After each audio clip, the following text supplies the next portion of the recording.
브레이너드 연준 이사는 월스트리트 저널이 4월 12일 개최한 접서밋에서 최근 통화정책 관련 주요 이슈와 관련해서 닉 티밀하우스 기자가 사전에 준비한 질의에 실시간으로 답변하는 인터뷰를 실시했습니다. 브레이너드 연준 이사는 3월 FOMC 의사록 발표 직전인 4월 5일 스프링 2022 인스티튜트 리서치 콘퍼런스에서 호키스한 발언을 했던 것과는 달리 금일 인터뷰에서는 다소 절제된 수준으로 발언했습니다. 다만 연준 ABS 축소 시작 시기 빠르면 5월에 계획을 발표하고 6월부터 시작, 정책 효과, 정책 금리, 2에서 3번, 추가 인상 효과 등에 대해 보다 명확히 설명하였으며 향후 1년의 금리 인상과 BS 축소의 복합적인 효과가 통화정책 기조를 금년 후반에 좀 더 중립적인 수준으로 빠르게 이동시킬 것이라고 강조했습니다. 다음은 질의응답 주요 내용입니다. 금일 발표된 3월 소비자 물가지수에 대한 평가해 주십시오. 3월 소비자 물가지수에서 두 가지 변화가 눈에 띕니다. 첫째는 러시아의 우크라이나 침공에 따른 상품 및 에너지 가격 급등으로 헤드라인 인플레이션이 크게 상승했습니다. 전체 소비자 물가 상승에 에너지 가격이 70%, 식품이 10%씩 기여했습니다. 반면 근원 소비자 물가 상승률은 지난 몇 달간 전월 대비 0.5%에서 0.3% 상승으로 둔화되었는데 이는 본인의 예상보다 낮은 수준으로 매우 환영할 만한 뉴스라고 생각됩니다. 그러나 3월 소비자 물가 데이터만을 보고 물가 추세를 판단할 수 없으며 향후 근원 소비자 물가의 지속적 하락과 가격이 하락하는 품목의 수가 계속 늘어나는지 면밀히 모니터링할 것입니다. 지난 가을에 노동 참여율이 지속적으로 개선될 것이라고 전망하신 바 있는데 이후 지난 6개월간 노동시장 전망이 어떻게 달라졌는가요? 지난 몇 개월간 긍정적인 점은 노동 참여율이 회복되고 있다는 점입니다. 대부분의 경기 회복기에 노동 참여율 회복이 실업률 회복보다 느린 것이 일반적인데 이번 사이클은 팬데믹으로 인해 이러한 현상이 특히 심했습니다. 최근 2개월간의 고용 데이터에서 핵심 연령대 근로자의 노동 참여율이 큰 폭 상승했습니다. 그러나 여전히 팬데믹 이전보다 노동 참여율이 1%포인트가량 낮은 수준이므로 추가로 개선될 여지가 크다고 생각됩니다. 연준이 3월에 발표한 경제전략 요약에 따르면 향후 몇 년에 걸쳐 실업률은 현재의 낮은 수준인 3.5%에 머무는 가운데 금리가 2%보다 크게 상승하지 않음에도 불구하고 인플레이션은 2% 수준으로 내려오는 것으로 전망하고 있습니다. 이에 대해 서머스 전 재무장관 등은 연준의 희망사항이라고 비판한 바 있는데 이에 대한 견해를 밝혀주십시오. 즉 노동시장이 매우 타이트한 상황에서 인플레이션이 어떻게 2%로 낮아질 수 있는지 알고 싶습니다. 향후 예상되는 노동 참여율 추가 개선, 수요 및 재정 지출 둔화, 금융 상황 긴축, 글로벌 경제 둔화, 공급망 문제 개선, 경제 재개에 따른 수요 전환, 긴축적인 통화 정책 등을 종합적으로 고려할 때 소비와 노동 수요가 완만해질 것으로 예상되므로 연준이 인플레이션을 낮추는 가운데 경기 회복은 지속될 것으로 기대됩니다. 작년 가을 강연에서 낮은 실업률이 반드시 물가 상승을 야기하지는 않는 상대적으로 평탄한 필립스 커브, 낮은 균형금리, 낮은 추세 인플레이션 등을 특징으로 하는 팬데믹 이전의 경제로의 복귀 가능성에 대해 긍정적이라고 평가하신 바 있는데 아직까지 이를 향후 경제 전망의 기본 시나리오로 생각하고 있는지요?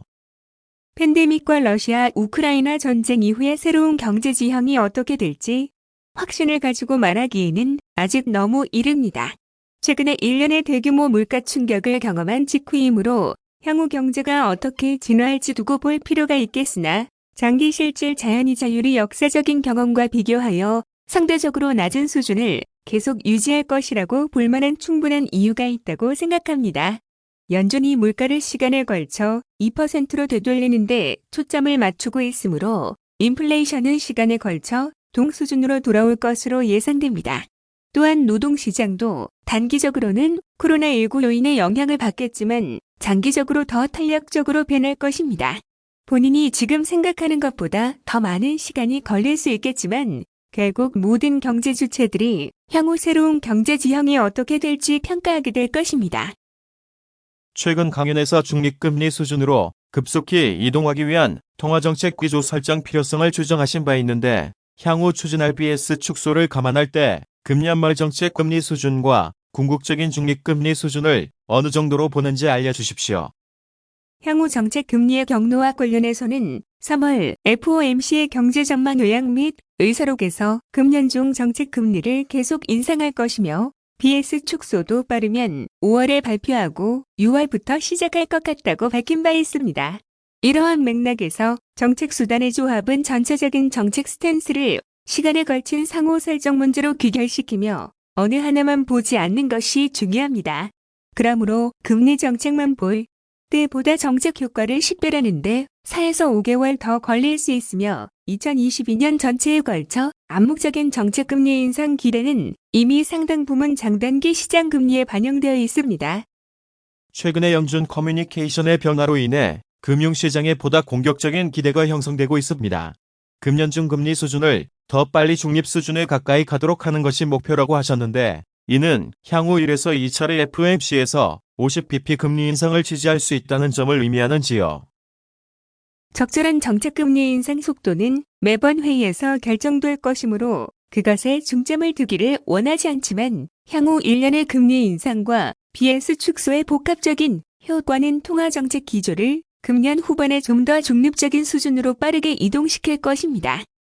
최근 경제학자들이 통화정책 효과의 시차 등에 따른 경제의 경착륙 가능성을 우려하고 있는데 향후 경제가 연착륙하도록 하기 위해 통화정책 긴축을 중단하거나 속도를 조절하는 원칙을 가지고 있는지요.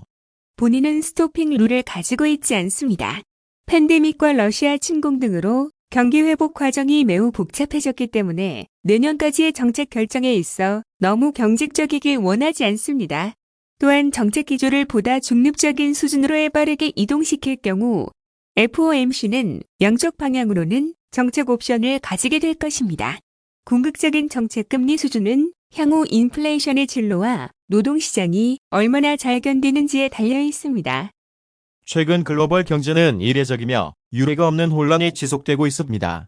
과거 사례 중 현재와 유사한 사례는 언제라고 생각하며 연준이 달성하고자 하는 바는 과거의 어느 시기에 가까운지 알려주십시오.